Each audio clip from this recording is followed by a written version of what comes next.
Good morning, PEA. Coming to you today from the outdoor classroom at Irish Elementary. It's beautiful out here. As we get closer to the end of the year, I know a lot of you are coming up to the end of your flex days. And as a matter of fact, we've had several employees that have been docked a day's pay because they used more than they actually had. So here's the situation with flex days, as you all know. You have 10 of them every year. They can be used for sick or for fun. And even if you use them for sick, you use up those 10 days first. Now, the situation that has happened is sometimes an employee will, let's say they get the flu and they miss 7 days.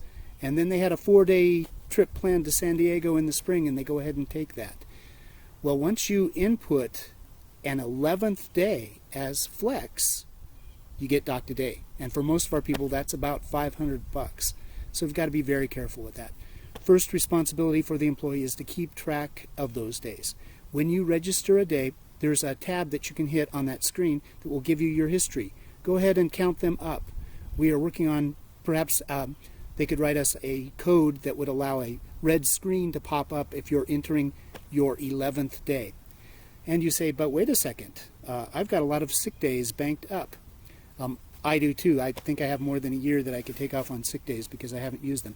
The cool thing about our system here at PSD is there is an incentive for not using those days. And you know what that is. If you do not use a flex day, it rolls into your accrued sick leave at 1.5. You get a day and a half for every day that you don't use. It's good to know that those days are in the bank in case you do get sick.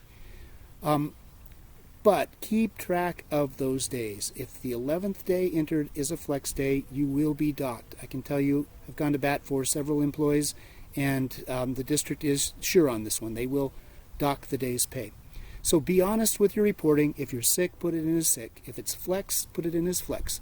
But just make sure that you've got some days left over by the end of the year so that if you do want to take a trip to San Diego and lie on the beach, you've got those days to do it, and it doesn't cost you a dock day.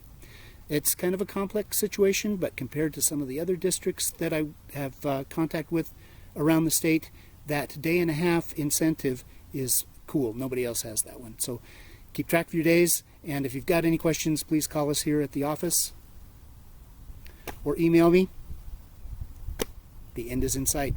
All right, have a great week. Talk to you later. Bye.